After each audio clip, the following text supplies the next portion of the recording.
The moment I made the joke, I expected an eye roll, maybe a laugh, and then another ordinary Saturday would drift by. Instead, my neighbor reached into her pocket, placed a brass house key in my trembling hand, and quietly said that if I truly believed she deserved a husband, then someone first needed to believe she deserved to be cared for.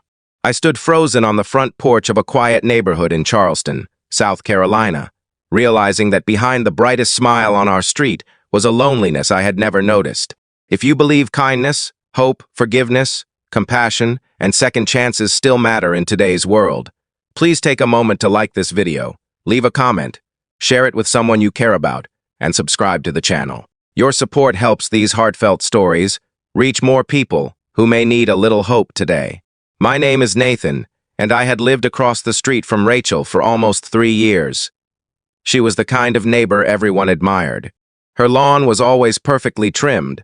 Flowers bloomed in every season, and every Christmas she decorated her porch with lights that made the entire street feel warmer. Yet despite always helping others, she never invited anyone inside. She attended church alone, grocery shopped alone, and quietly disappeared behind her front door every evening before sunset. Most people assumed she simply enjoyed her privacy. I never questioned it either. One afternoon, we both happened to be collecting our mail. I teased her that with all the casseroles she delivered to sick neighbors and every volunteer event she attended, the only thing missing was a husband who appreciated everything she did. I meant it as harmless humor.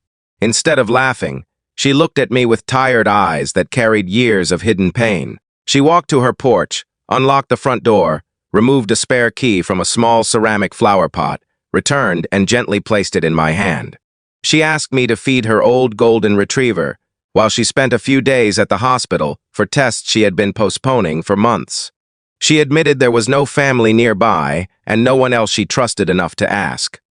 The weight of that little brass key felt heavier than anything I had ever held. That evening, I entered her home for the first time. Everything looked spotless, but it felt painfully quiet.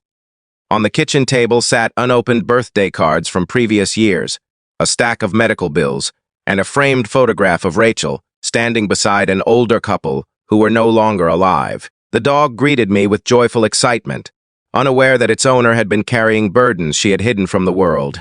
During the next several days, I cared for the dog, watered the plants, collected the mail, and slowly discovered pieces of Rachel's life.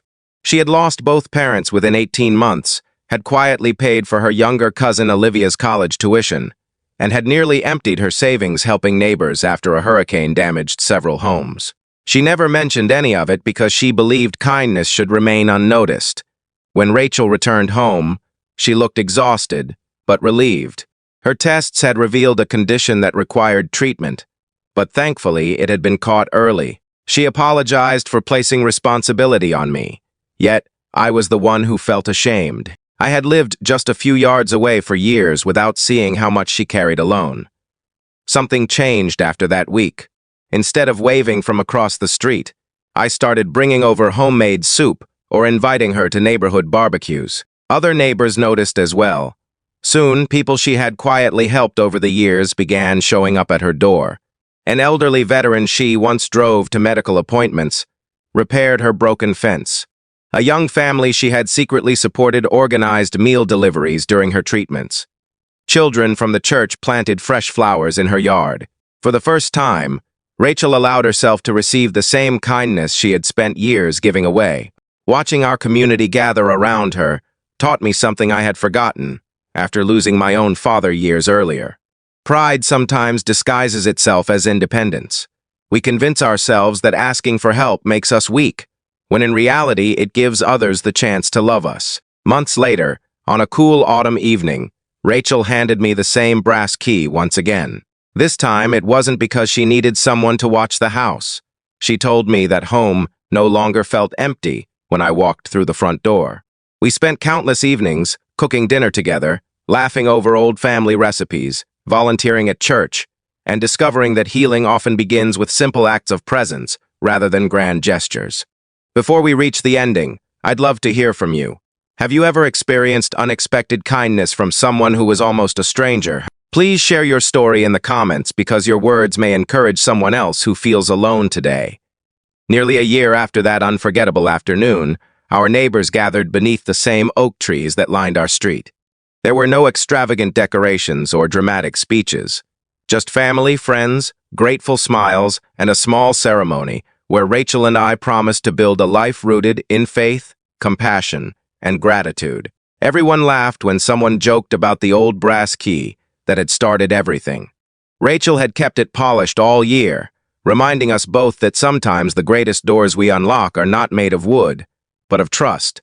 If this story touched your heart or reminded you that even the smallest act of kindness can change someone's future, please leave a like, subscribe, and share this video with someone who believes in hope.